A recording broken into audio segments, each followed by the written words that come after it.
All right, howdy, folks. This is just going to be kind of my official release party for my new book, which I got in the mail today. You may have seen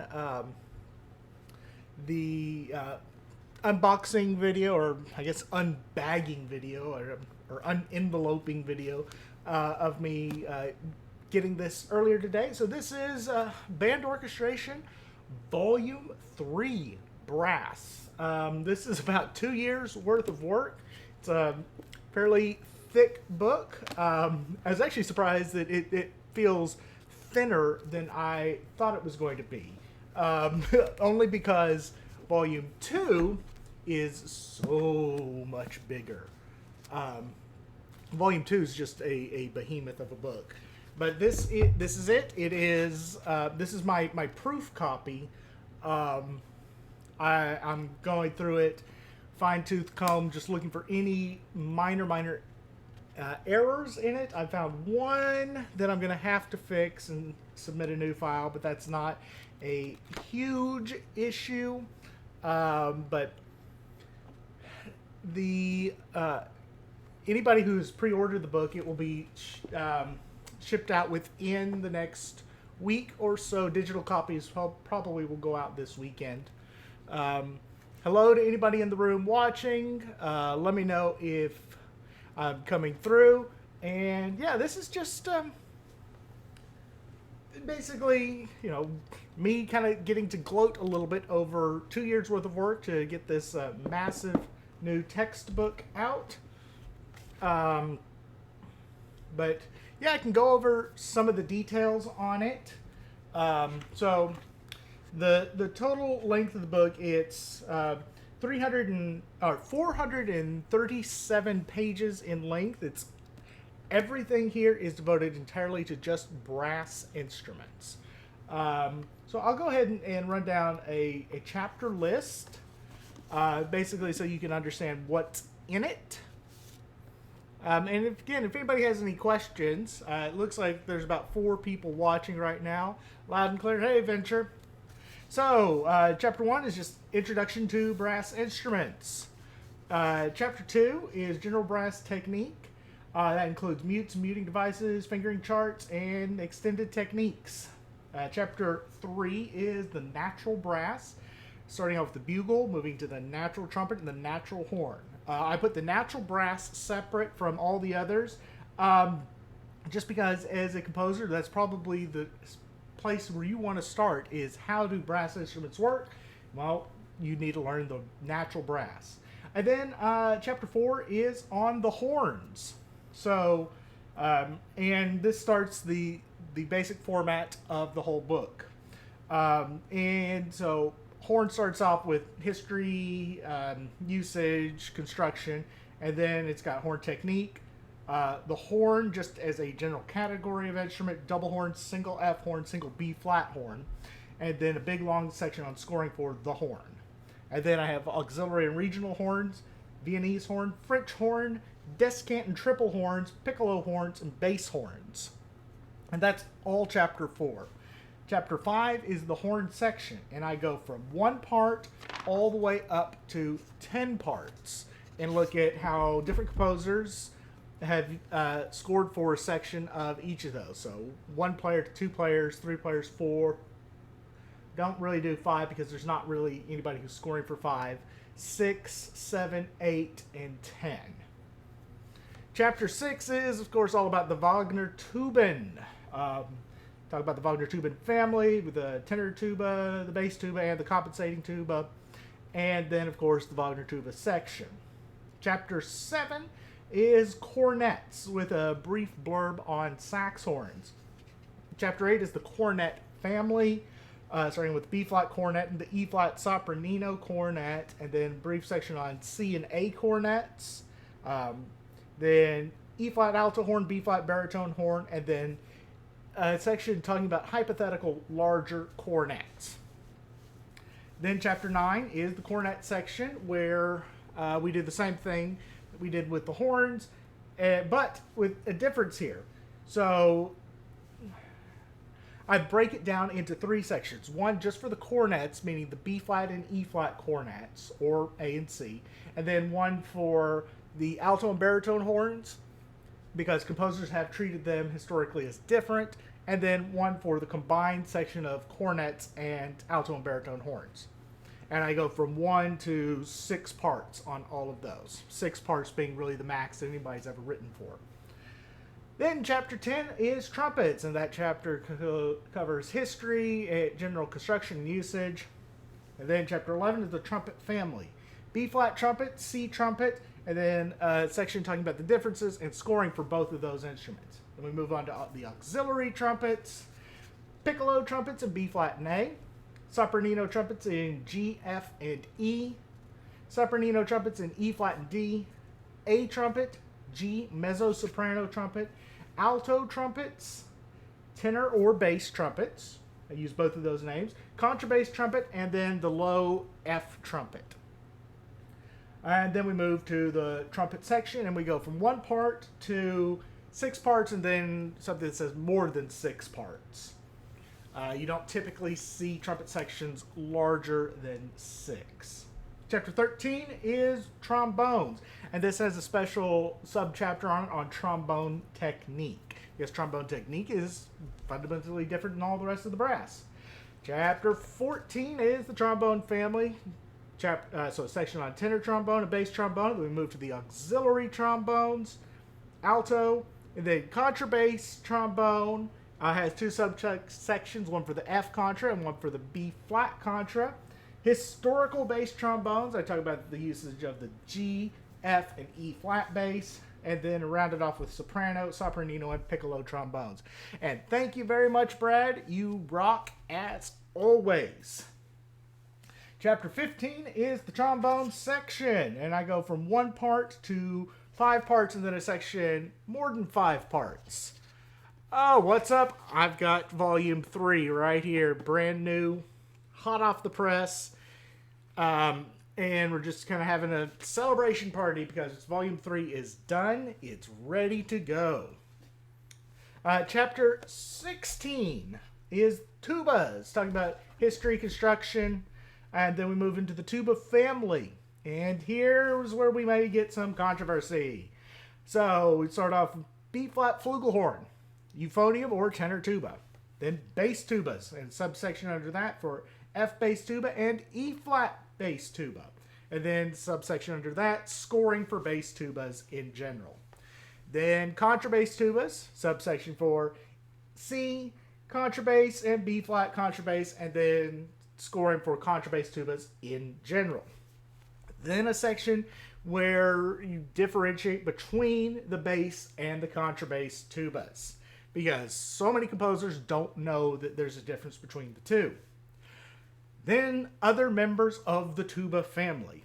The B-flat piccolo flugelhorn, E-flat sopranino flugelhorn, C flugelhorn, alto flugelhorn, or alto euphonium, or alto tuba, because there's so much confusion on that one. The C fiskhorn, or bass flugelhorn, the French C tuba, the G euphonium, the G contrabass tuba, and sub-contrabass tubas. Then we move on to the tuba section, and this is broken into 3 parts. The traditional tubas, meaning tenor, bass, contrabass tuba.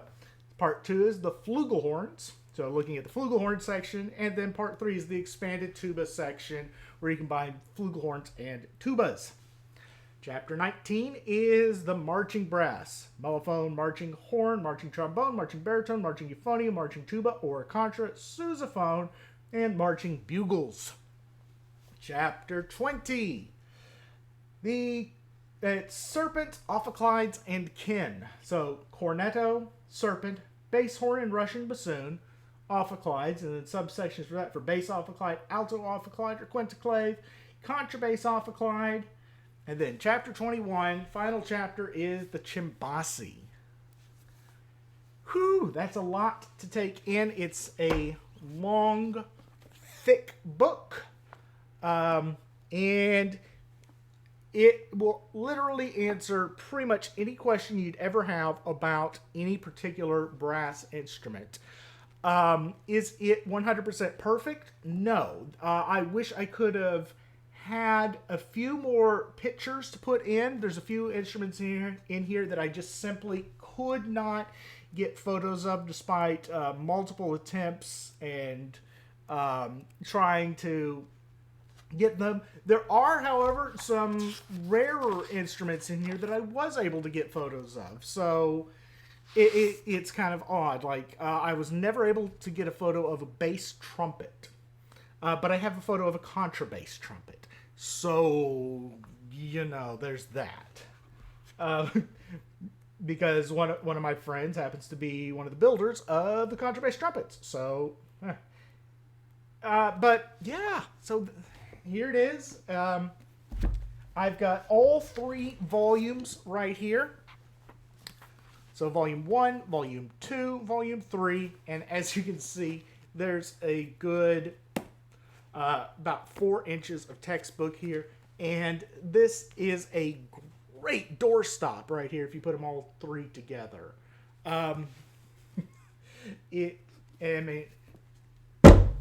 It's heavy, and this is all done in a fairly small font. It's all size 10 font throughout, so I can hold it up, you can see into it.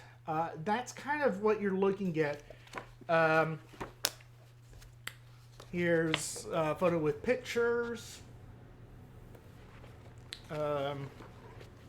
This is what one of the pages would look like with musical examples on it. But yeah, it's all there. It's all ready to go, and it is now available for sale on my website. And I will, once this goes up, I'll end up putting a link to that on there. On my website, it's going to be sale for $50, and then shipping on top of that for the print version. The ebook version will be $40, just because there is a cost involved in actually printing the books. Thank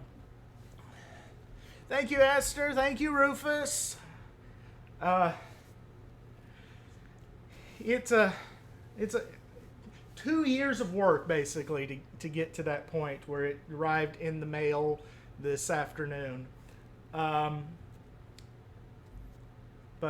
I completely lost my train of thought. How much are the other books? So, all right. So, volume 1 is 45.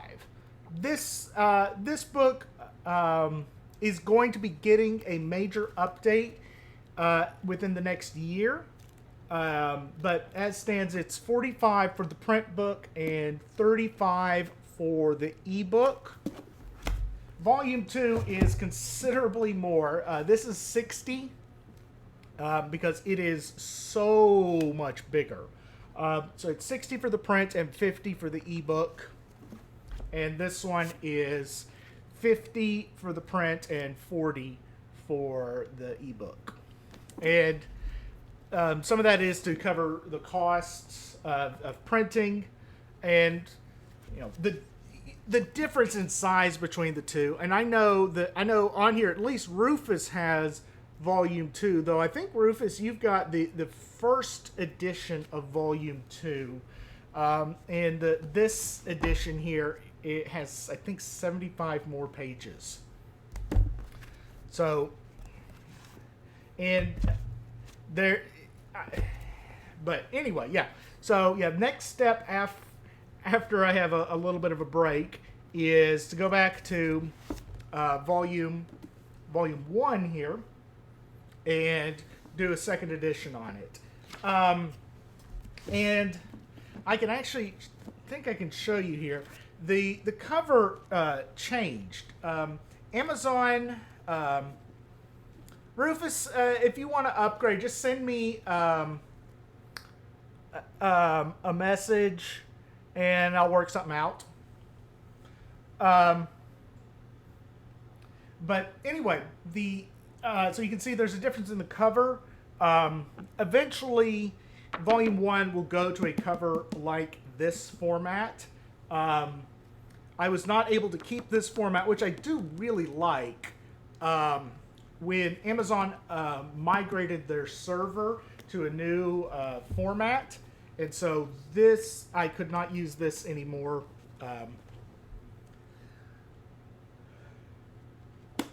But anyway, yeah, and I've really got, I need to revisit that. And it's, I mean, this came out in 2016, so yeah, by 2014 it'll be about time for a second edition, just to fix errors. And there's a lot of stuff I want to add to it. I mean, I think I'll eventually have this book to be 150 pages longer. But not bad. All three combined are cheaper than most of my textbooks. Yeah, I mean, the thing about, I have to price them about there so that I can make some kind of profit on them. They're not fast sellers, but they are perhaps the most detailed books on the subject that you'll ever get by a long shot. And with the amount of research I've done into it, I don't want anybody coming away once they read one of my books to say, no, that's not wrong.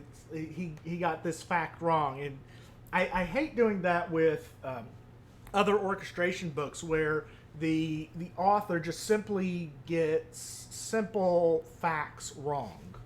So what I have here on my table is actually some of the other orchestration texts. So I think what I'll do is I'll do some comparisons. So start off here. This is Walter Piston's Orchestration. Piston, I don't even think that he ever talks about wind band. And if he does, it is very, very minimal. Let me see. But Piston versus mine. So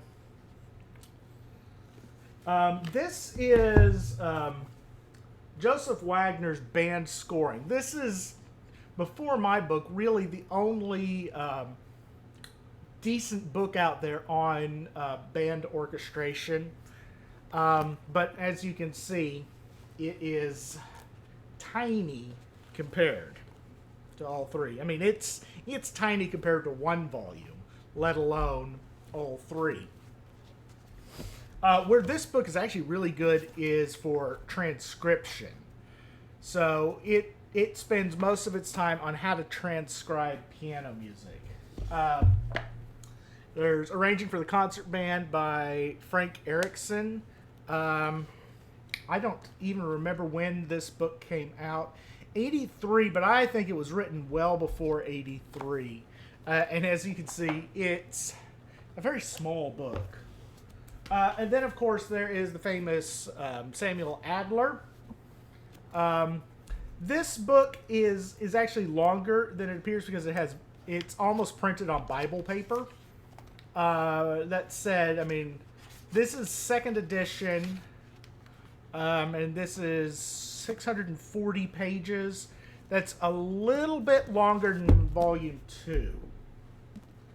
Volume 2 is, I can't even remember, 566 pages. So that's just on the woodwinds. Adler on just the woodwinds is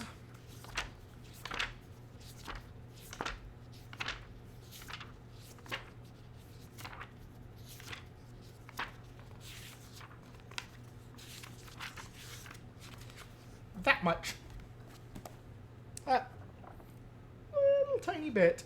And even of that, something like the saxophones take a minimal space. And then actually my favorite modern orchestration textbook is Instrumentation and Orchestration by Alfred Blatter.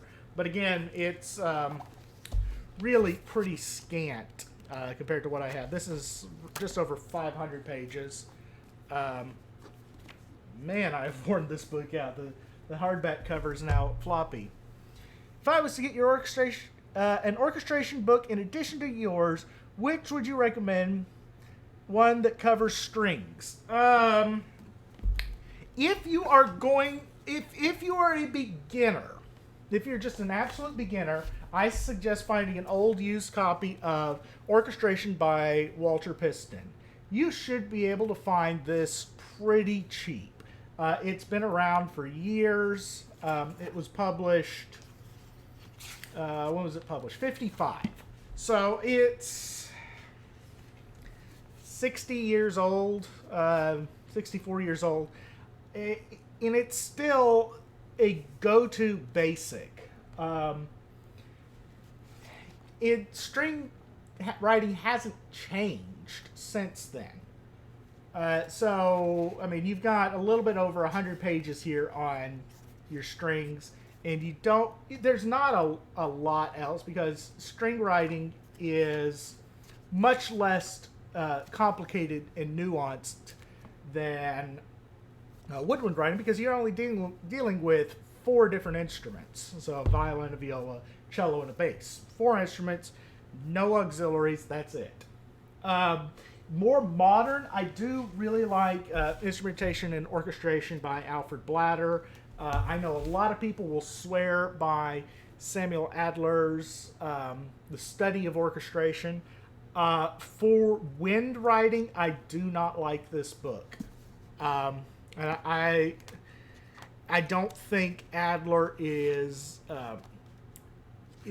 comprehensive enough in his wind scoring, and I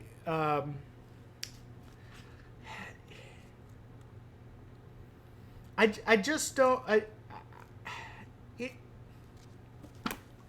It's hard for me to put into words this. How disappointed I am by this book.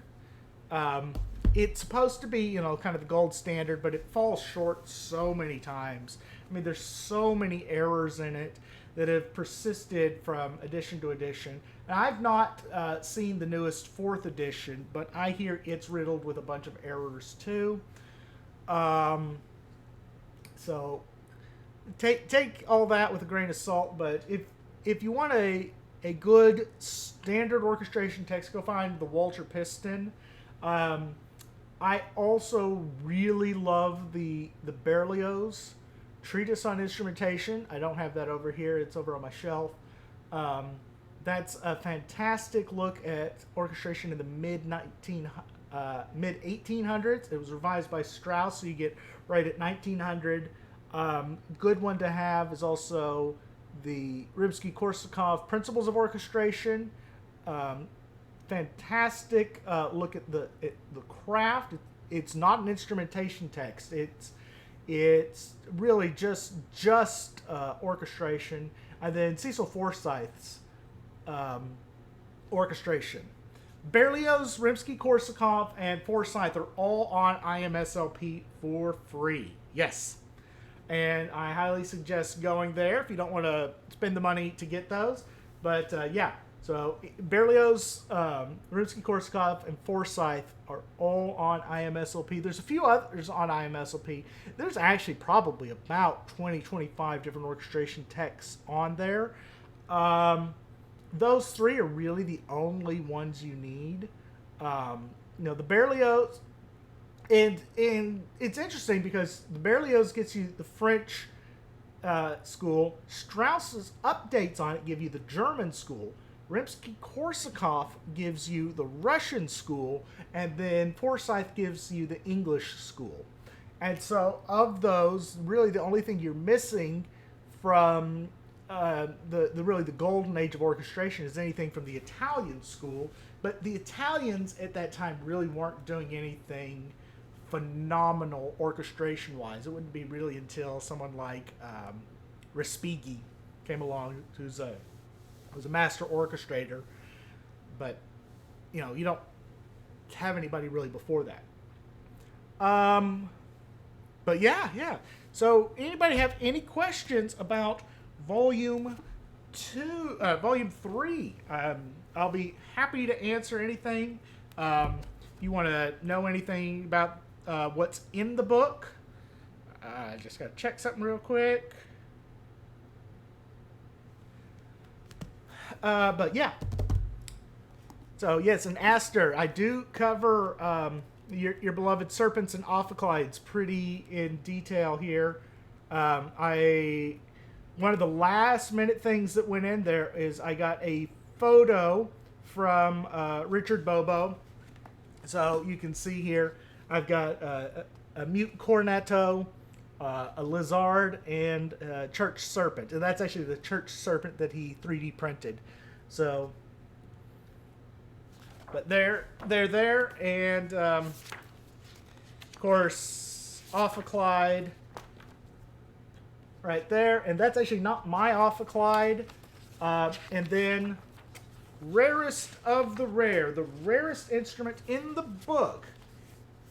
Say hello to George, the contrabass ophicleid. And so I was able to get a photo of the rare E-flat contra ophicleid. Still be interested to know how that particular instrument sounds. It's kind of a mystery.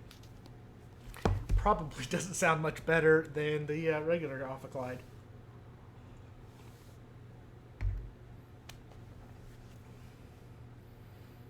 But just so you guys know, I will not be doing a live stream tomorrow. I will be out of town, hopefully. I discovered that my school has a 3D printer I can use for free, so I've actually started to print a serpent. Oh, good. Are you using the one from the Edinburgh Museum? I would assume that's probably the case. I just hope you're doing it in small segments, because from what I understand, that's a long print. I think Richard took 200 hours, I think is what he said it took to print the serpent. I may be wrong there, but it was just an incredibly stupid long time.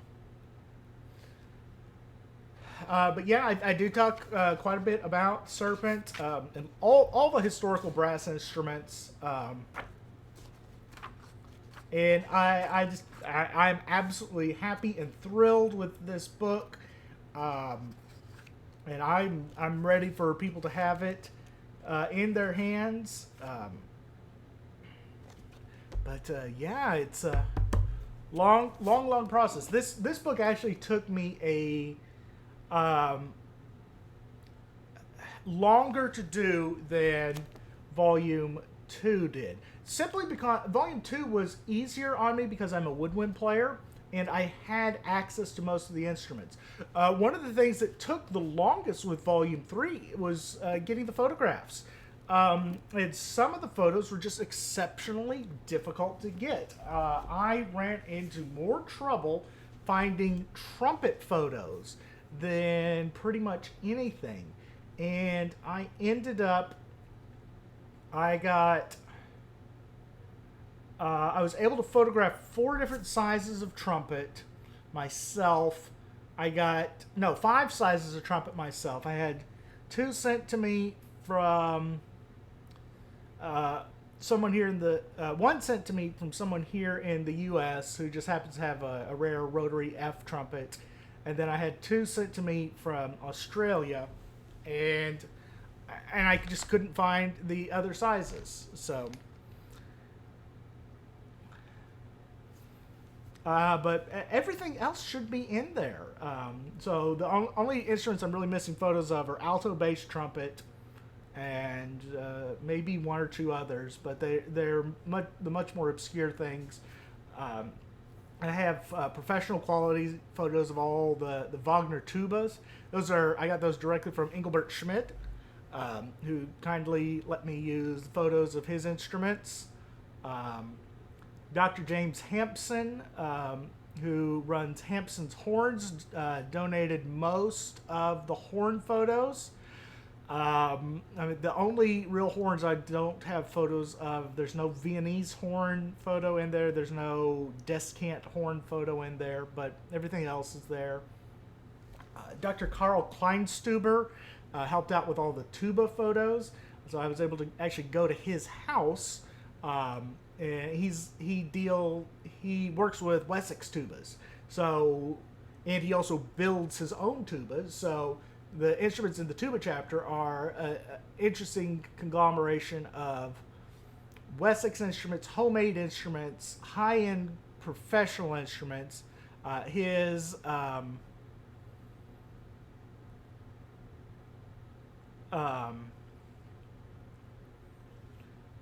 his French C tuba, which is a fantastic instrument. Another off-topic fun thing I learned is there's a saxophone collector in my town who has a bunch of unique saxes, including a sax alto, an F alto, and a contrabass. What town are you in? I'm wondering who that might be. I have some ideas.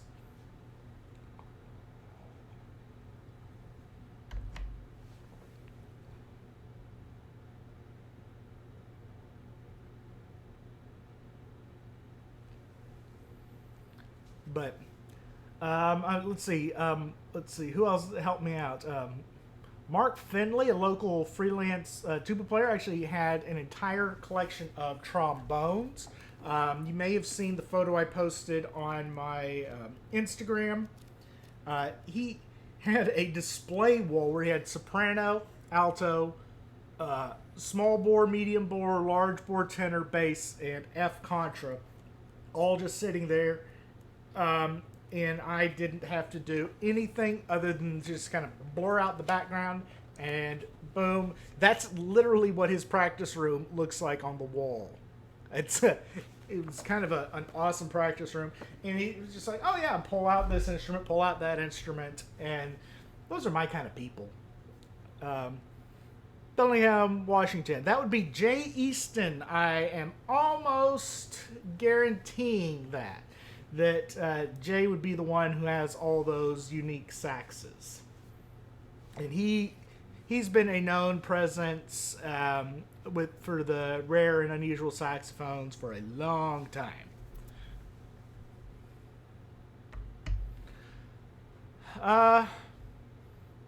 Yeah. One other thing. I am going to be doing a giveaway of one of the books. I'll be doing an ebook giveaway and I'll do this on an upcoming video because also celebrating, I'll be hitting 2,000 subscribers hopefully within the next week. I mean, I'm sitting at 1,990. So I'm 10 subscribers away from 2,000. And when I did...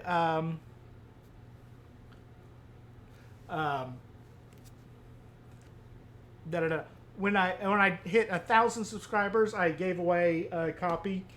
So when I hit 2,000 subscribers, I will give away another copy. And what I'll do is I'll do a video, and anybody who comments on that video within a given time frame will win a copy of your choice of volume 1, 2, or 3.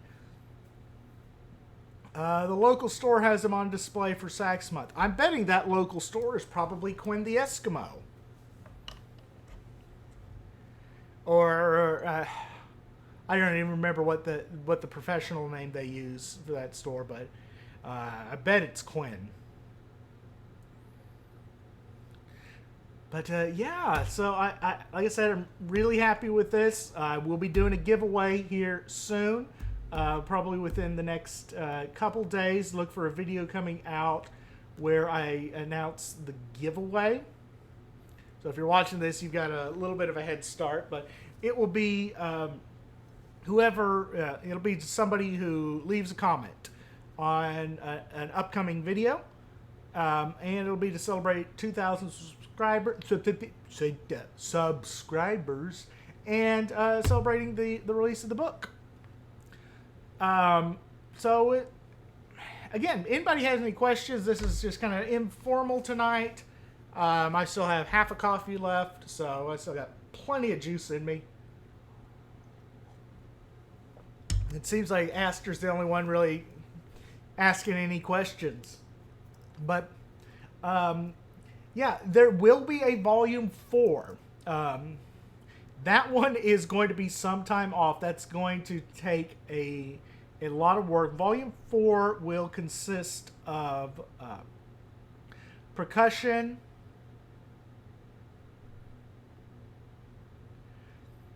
how do you write orchestration for Octave? You don't.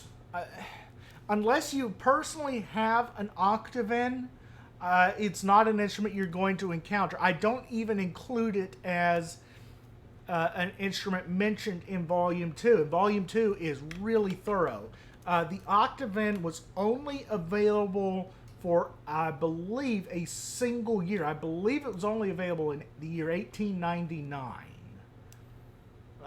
And so, because of that, very few instruments exist. And even fewer will be working. Most of those are going to be museum pieces. And you just simply are, it's not an instrument you're going to be writing for. So, hate to burst your bubble there, but it's, unless you personally have one, I would not suggest writing for it. It's, they haven't been made in 120 years. Along the same lines as writing for a high F piccolo clarinet. That's about the last time one of those has been made.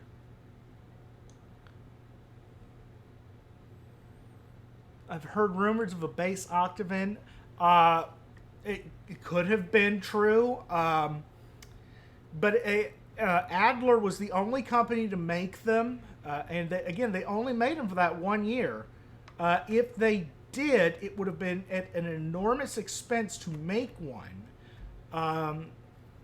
The principles of economics would say that probably didn't. If one exists, it's in a museum or a private collection, and it's not going to be an instrument that you would really be using. So, Octave, just an interesting footnote in woodwind history, but something that's never been used. And I don't really know if there was ever a need for it.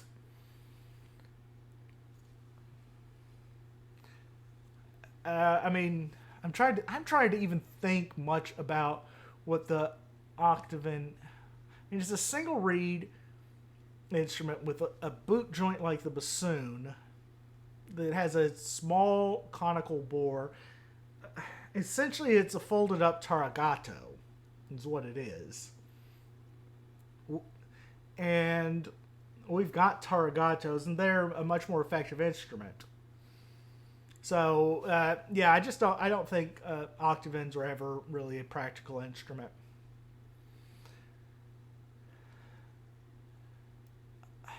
But like I said, I don't even mention it in Volume 2, and that's a nearly 600-page book on woodwinds. So, it's unless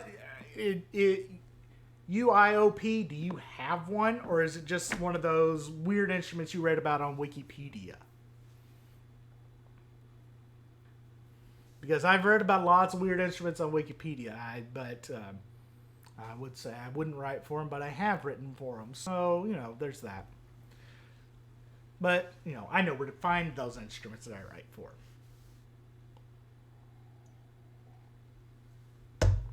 But like I was saying, there is going to be a Volume 4, probably a couple years down the road, and it will cover percussion and auxiliaries. And auxiliaries being piano, all the keyboard instruments, double bass, cello, guitars, basses, anything like that. And there may even end up being a Volume 5. Volume 5 would be a score study book. And what I would do with Volume 5 is I would take public domain band scores or band scores of my own and do a side-by-side. So one page where you see the score, and then a page talking about techniques used on that page. And I think that would be a fascinating book to look at. And start off early, so something like Handel's Music for the Royal Fireworks, and then move on to Mozart's Grand Partita, then to maybe one of the Mendelssohn pieces. I'm thinking maybe the Overture in C would be good. And then Berlioz' Symphony for Nubere Triomphal. And just move kind of chronologically from early to modern. And I think that would be a really excellent book to have. It just set out score study. I'd probably end up with something like Dionysiacs. And that would be just about where public domain would cut off. And that could end up being a massive book, though. Now that I think about it, that would really kind of be fun to do. Yeah, that would almost be easier to write than Volume 4, because I would not have to go out and do all the research and travel involved in doing one of these. That's one of the things that prevents these from coming out more quickly, is there's a lot of travel involved when I'm doing this. Just to get the tuba photos, it was those were the easiest photos to get, and that was a 30-mile trip, and which is not terrible for me. But then start getting much longer trips. 75 miles was not out of the question, and then that's one way, and then so double that, 150 miles, and that just really starts to add up, and these books start costing me a lot of money, and so I hope to recoup a lot of that here in the next couple months now that Volume 3 is out. And really, with Volumes 1, 2, and 3, you can really work pretty completely. I read about it, one, and became fascinated, but fell sad to its rareness. I honestly so weirdly captivated by it that I'm planning on having one made for me by a clarinet company with some plans for it. They might make a bass range one. I really want to revive the instrument. You would need to talk, if you want to have first off, I don't think any of your big name clarinet makers will do it. Buffet definitely won't. Selmer won't. Yamaha won't. If you want a copy of it, you would really need to have an instrument for the maker to copy. And therein is going to be something that will be difficult. I only know one maker right now who would even begin to think about doing it. And I don't even think he would do it, just because the design and the specs would be just extraordinarily difficult. That'd be Stephen Fox in Canada. He will make some weird, crazy custom stuff, but talking to, clarinet bores become very difficult. Excellent, Aster. Yeah, I thank you, and that will definitely help out a lot. And I think you'll really enjoy them. There's just a lot to learn in them. But back to getting somebody to custom make an Octave. You're probably going to be looking in about the $10,000 range, and that's about right, I would think. 10,000, and it would be more. Yep, part 3 just arrived today, Matt. So this is the very first copy of it. I've been going over it, making sure everything looks good in it, getting that new book smell, which is absolutely nothing. But yeah, volume 3 is here. So yeah, once you start talking about getting custom instruments made, you need to start looking at how much money do you have to spend, and then like double or triple that. because the kind of tooling involved. Yeah. Hey, sweetheart. Yeah. Thank you. Yeah, it's a big relief to have this thing through. And notice I'm doing a hangout on Wednesday instead of on Thursday. I just won't be in town tomorrow, and well, I got the book today. This is so. It's a long time coming. 2 years of work to get there. 437 pages, as it say in the back, with over 100 photos, 300 musical examples, and 125 charts. This volume leaves no detail unexplored. I even have an ISBN number. That makes me feel so professional. Yeah, it's a relief to have it out and in the world. And I will, if anybody on here has pre-ordered a copy through the GoFundMe, those will be shipping out. My guess is Friday or Saturday I will be sending out the ebooks, so that everybody will have their the digital copy who ordered the digital copy, and then starting next week I will be sending out the print versions. It is... All right, Esther, have fun at band rehearsal. But right now it is officially available for sale on Amazon.com and on my website. And website, I've got it listed right now at $50 for the print version and $40 for the ebook. That's just about the lowest price I can reasonably offer it at. Volume 2 is $60 and Volume 1 is $45. And each one of those are the ebook versions are $10 less, $10 cheaper. So $35, $50, and $40. But yeah, with print and production costs, that's really about the lowest I can offer them, and still make some kind of minimal profit. I do have it listed on my website a little bit cheaper than it is on Amazon, to give you a little bit more incentive to buy through my website, because I get a much higher percentage through my website than I do through Amazon. Makes a little bit of a difference, but probably not much of one. But yeah, if anybody has any questions, the book is done.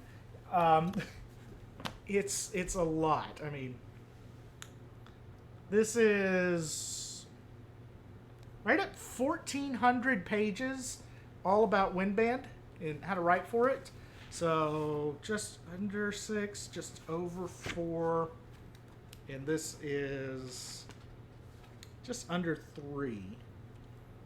So yeah, right at 1,400 pages total on wind band writing, and another 2 volumes to go, I think. Yeah, 2 more volumes. I'll be dead before this series is complete. But yeah. All right. If nobody has any other questions, I may just go ahead and wrap it up for tonight. I just realized I have 2 more of these books to write. So if each one's another 400 pages, roughly, it's another 800 on top of 1,400. 2,200 pages. Yeah, that's I'm nuts. That's basically what it boils down to. All right, guys. So anyway, that's about it for tonight. Thank you guys for joining me and doing a little bit of self-indulgence in, well, celebrating my brand new book. Well, let's at least put my hand on the new one. Volume 3 of Band Orchestration. By the way, cover photo here. yeah, I went with the flugelhorn, a very quintessential band instrument, something that it differentiates the band from the orchestra because it's so rare in the orchestra, but it is so associated with wind bands, and not just American wind band traditions, but also strongly European wind band traditions.